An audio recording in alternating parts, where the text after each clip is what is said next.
Lahat yung nakaraang constitution na ikinasa yung moro-moro lang natin.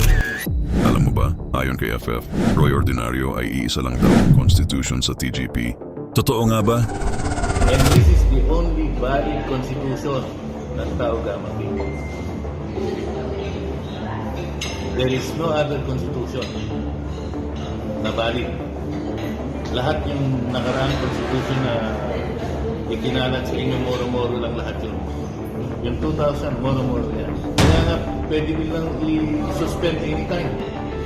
Dapat hindi na yung sa gusto nilang gawin, sinususpend. How many times na sinuspend nila yung 2000 Constitution? Na so-called 2000 Constitution? 3 times. Nung gusto nilang tanggalin si Dodong, sinuspend din. Nung gusto nilang magkaayos, dahil mamumulitika sila sa away, sinuspend din. Diba?